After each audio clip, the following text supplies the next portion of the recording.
saya waktu dulu membuat aplikasi learning ya, YISL yang diajarkan di 21 negara. Alhamdulillah saya mendapatkan silver medal kategori juara 3. Assalamualaikum warahmatullahi wabarakatuh. Selamat datang di podcast kami hari ini. Nah, kita hari ini akan membahas tentang bagaimana guru milenial dapat menjadi agen perubahan dalam sistem pendidikan Indonesia dengan bantuan teknologi digital. Nah, bersama saya adalah Bapak Ilham Rozikin, SPD, sebagai seorang guru milenial yang sangat inspiratif dan berprestasi tentunya ya di bidang digital. Selamat datang Bapak Ilham Rozikin. Terima kasih Ibu atau Kakak ini. Kakak juga boleh karena saya masih muda. Ya. Ibu juga boleh karena saya sudah muda. Saya panggil Kakak saja ya. Oh iya. Nah, kebetulan kita di sini sama-sama mahasiswa PJJ. Iya. Dan patut bersyukur karena kita alhamdulillah mendapatkan beasiswa dari negara. Saya mengucapkan terima kasih yang sebanyak-banyaknya masih bisa diberi kesempatan untuk belajar di kampus UIN Cyber Senur Jati Cirebon.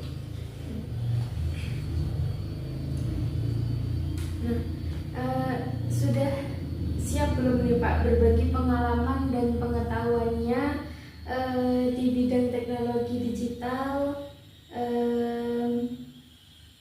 bahwa teknologi digital itu mampu meningkatkan kualitas pendidikan. Oh, tentu udah siap. Terima kasih udah diundang dan udah disiapin kopi pagi-pagi ngopi. Ya, sangat terhormat kali ini. Nah, baik, kita mulai ya Pak. Oke. Nah, pertanyaan saya nih, bagaimana Bapak menggunakan teknologi digital dalam pembelajaran di kelas, atau apa dulu sih Pak pengertiannya teknologi itu apa gitu menurut Bapak? Ya, izin saya menjawab Bu. Di sini sebelum kita masuk dalam pemanfaatan teknologi, tentu kita harus tahu dulu teknologi itu apa, bagaimana, seperti itu. Jadi saya mencoba menjelaskan, mengupas tentang apa itu teknologi.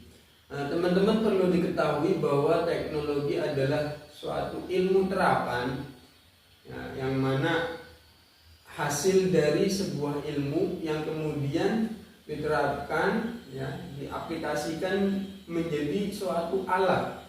Bisa alat, bisa sistem, kemudian yang mana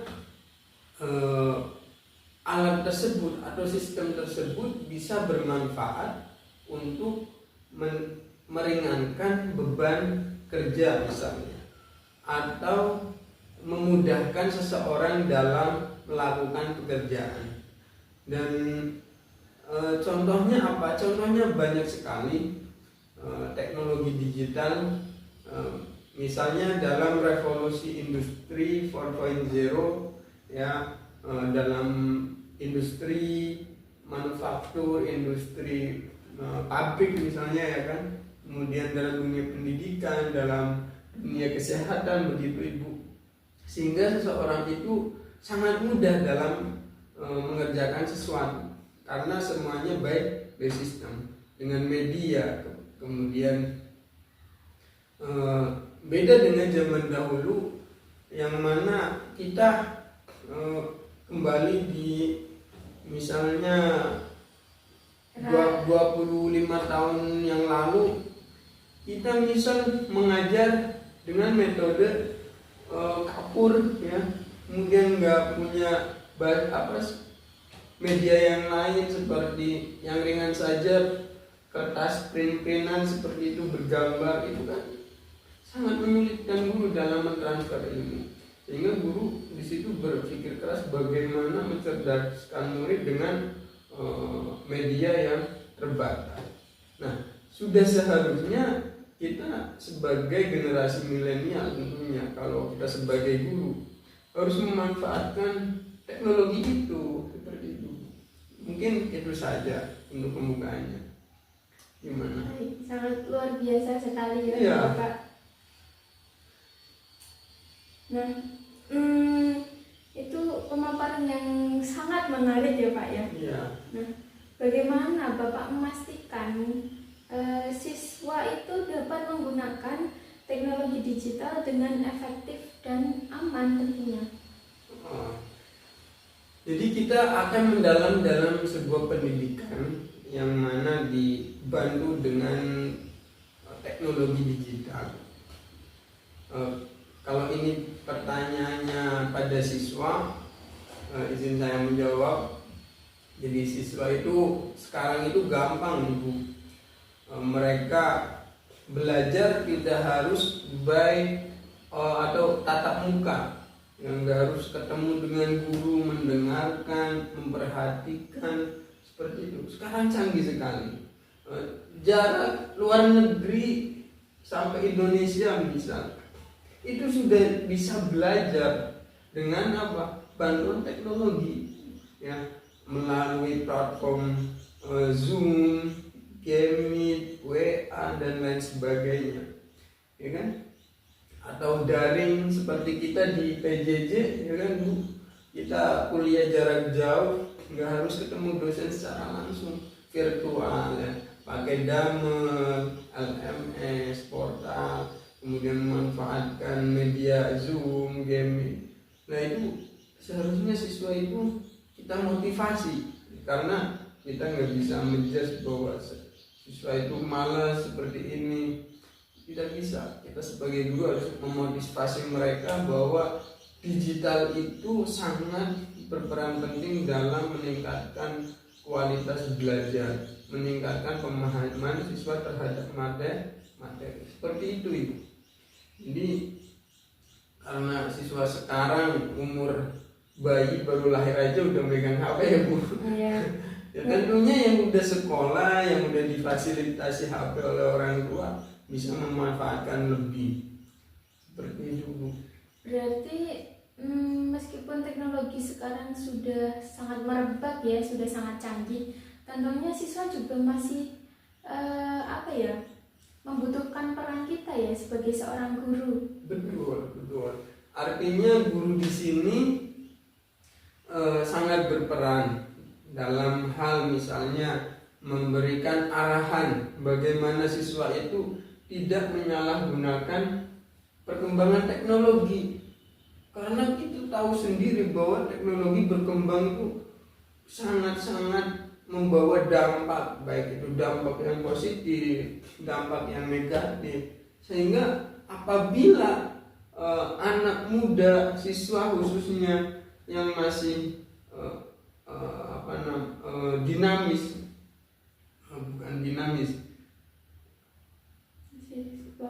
masih labil, betul Ibu. Itu kita sebagai guru harus mengarahkan ke jalan yang lurus, jalan yang benar ya.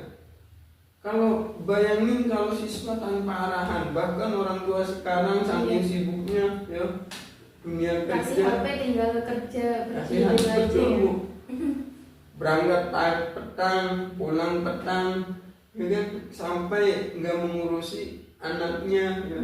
Yang penting dikasih kuota, itu sangat berbahaya Bu. Iya, betul sekali Pak. Kita sebagai guru ya tugasnya itu ya.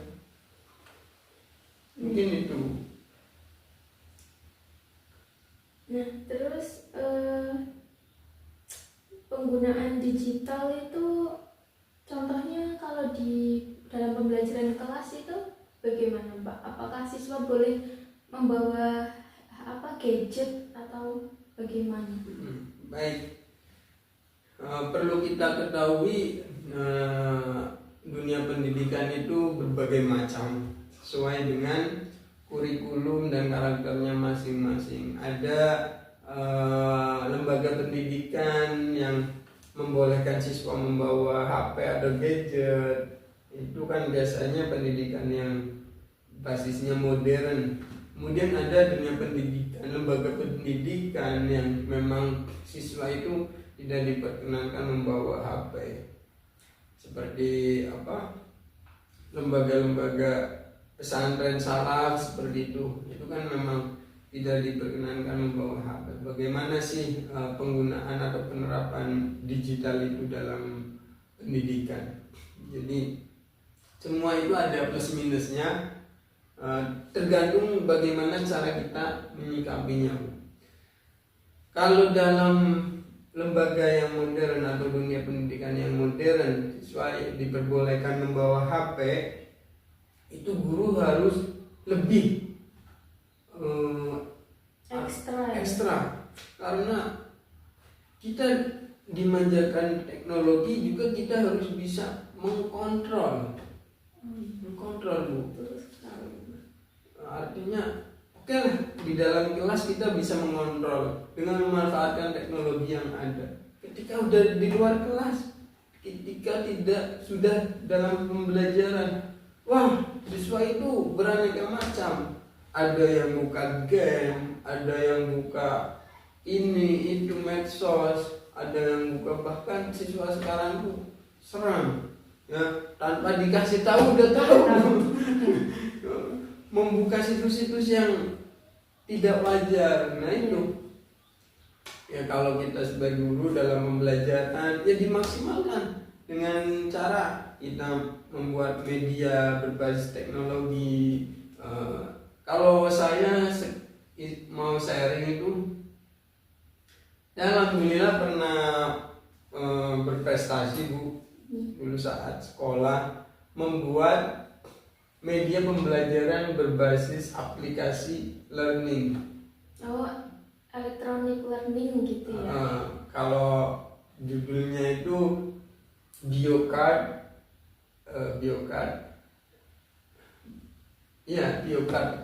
aja, di kartu biologi yang berbasis aplikasi. Dan alhamdulillah pengalaman saya itu membawa prestasi, membawa nama baik institusi ke luar negeri Bu. Saya mendapat waktu itu silver medal. Bisa dilepas Pak? Bisa. Ya. Sangat penasaran sekali. Salah satu prestasi saya waktu dulu membuat aplikasi learning ya. Ya ISF yang diadakan di 21 negara. Alhamdulillah asli saya mendapatkan silver medal kategori juara 3. Itu saya sangat bersyukur sekali, dan alhamdulillah aplikasi tersebut masih digunakan sampai sekarang Bu. Wah, luar biasa sekali ya Pak ya. Sangat keren ini Pak. Terima kasih Bu. Ini kan hanya simbolis. Yang penting ilmunya bermanfaat. Oh iya dong. Nah, berarti tetap ya teknologi itu harus kita kejar, harus sangat kita ikuti di era sekarang ya. Iya. Apalagi di lingkup pendidikan. Iya, tentu wajib mubalaghah Bu. Karena sekarang apalagi perkembangan AI ya di luar negeri sana sudah sangat maju sekali. Udah ada yang bikin robot, udah ada yang bikin Betul sekali. Teknologi itu sangat berperan penting dalam segala. Terima kasih atas wawasan yang sangat berharga itu ya Pak ya. Nah, saya yakin bahwa pengalaman dan pengetahuan Bapak akan sangat bermanfaat bagi kami semua pendengar di sini. Ya. Terima kasih. Sudah cukup? Mungkin udah cukup ya Pak ya. Mungkin saya akan menjelaskan dulu terkait dengan tadi AI yang ingin saya sampaikan. Jadi Bapak Ibu semua hadirin yang menonton konten ini perlu diketahui perkembangan zaman itu sangat cepat. Saya di 10 tahun yang lalu itu ya belum marak sekali media sosial seperti TikTok, belum ada, kemudian belum misal HP belum touchscreen misalnya, sekarang cepat sekali. Bahkan udah ada mobil listrik, motor, sepeda motor listrik dan lain sebagainya. Dan yang baru-baru ini yang sedang tren adanya AI. Ibu foto di sini tiba-tiba diedit pakai AI di Amerika atau di gurun Sahara, itu bisa sekali. Itu canggih Bu. Bahkan kontur wajah pun tidak berubah sama sekali. Nah, Bapak Ibu hadirin yang nonton ini, saya hanya ingin memberikan kesan ya, bahwa seiring berkembangnya teknologi kita harus bijak dalam memanfaatkan teknologi tersebut. Jangan sampai teknologi itu membawa kita ke jalan yang salah. Ya, sekarang internet itu Bapak Ibu gampang sekali mengaksesnya. Bapak Ibu ketik huruf apa yang sedikit itu langsung muncul berbagai situs yang di luar dugaan, situs judol, situs pinjol ya Bu, kemudian situs porno dan lain sebagainya. Itu hati-hati Bapak Ibu dan penonton semua yang menonton channel ini, tolong diawasi. Kalau mempunyai anak kecil, balita atau yang lainnya, rekan saudara, kita harus kasih arahan bagaimana memanfaatkan teknologi. Karena sekarang prom aja udah sangat kayak familiar di masyarakat gitu. Iya. Penggunaan prom, misal pembicaraan kita seperti ini bisa diperagakan oleh prom ya Bapak ya. Iya, betul sekali. Bahkan meskipun kita tidak melakukan podcast ini secara real, bahkan bisa dibuat ya dengan prom. Iya. Tapi ini asli ya, ini asli. Kita bukan prom. Jadi seperti itu. Ya, harapannya saya hanya ingin berpesan dan berdoa, harapannya dengan perkembangan teknologi ini bukan menghancurkan kita sebagai umat manusia di dunia, meskipun dalilnya sudah ada bahwa Doharul fasad fil barri wal bahr bima kasabat aydin nas. Kerusakan di muka bumi ini disebabkan oleh ulah tangan manusia. Ya, kalau saya melihat kacamata ke depan jauh, ini bukan mendahului takdir ya. Cuman ya kapan saatnya ya dunia ini akan hancur, bumi ini akan hancur oleh siapa? Manusia sendiri. Oleh manusia sendiri. Dengan apa? Dengan penerapan teknologi digital yang salah. Misalnya tadi yang sedang ramai nuklir itu penerapan dari teknologi digital, tapi disalahkan oleh manusia. Artinya ya rusak. Iya. Makanya itu kita sebagai orang tua, sebagai guru harus bijak, harus bisa mengarahkan anak-anak didiknya. Karena apa? Tangta dirusak, maka tunggulah waktunya. Akan ada masanya. Ya. Semua akan ada masanya.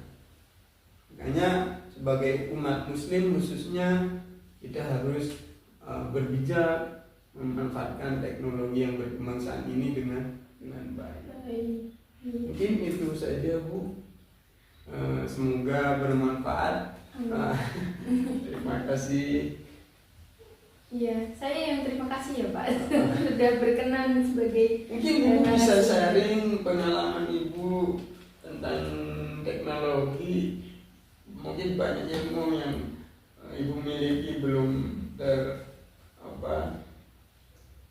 Ya kalau saya sendiri ya Pak, belum begitu ini ya, banyak pengalaman saya. Cuma saya pemanfaatan teknologi itu saya gunakan dalam bidang pekerjaan, yaitu berdagang. Nah, saya suka sekali berdagang secara online karena jangkauan marketnya lebih luas gitu. Bagus sekali Bu. Itu harus bisa skill yang dimana anak-anak muda itu harus bisa itu. Iya, baik, sekian podcast hari ini. Terima kasih untuk teman-teman semuanya yang sudah menyaksikan, terutama kepada Bu Guru, Dosen. Bu dosen